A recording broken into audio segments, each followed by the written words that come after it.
long range versus Omni Strike. What's the difference, really?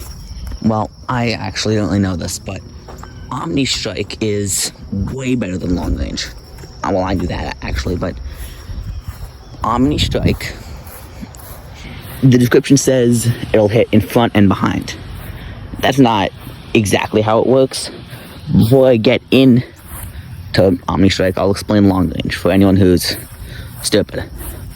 Basically, whatever cat you're using, if you're using, I guess, whatever the Nekaluga I'm using, whatever his name is, if you're using that guy, or Cyberpunk, they can hit super far away, which is really good. But between them and where they're attacking, there's a blind spot. And anything in that blind spot takes 0 damage, 0 effect, 0 anything.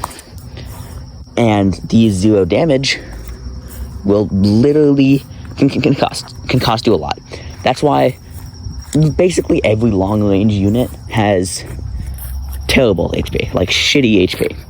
Aside for a couple with bad long range, like Castley and Mitama, because they're not really made to be long range units. But most long range units can usually be used to cheese a stage by hitting the cat base, the enemy base, before you're supposed to, or just hitting a boss before it gets to your main units.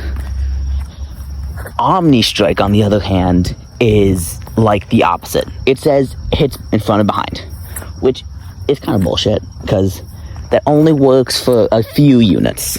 It only works for those two, like some Iron Legion ones, like the guy that makes the explosions and the thing I'm using right now.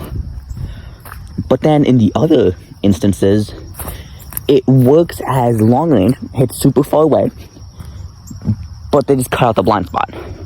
So instead of there being a blind spot, it just hits the entire way. So Cat God, his attack will literally, like, it has long range, around the same range as my Nekaluga, but it goes way farther, not way farther, it does way more, because it's Omni Strike, so it always will hit them. So no matter what, they'll get hit. Even, they could be right in front of him, and kind of somewhat far from him, because he also has a range, but Omni Strike is just a better version of long range.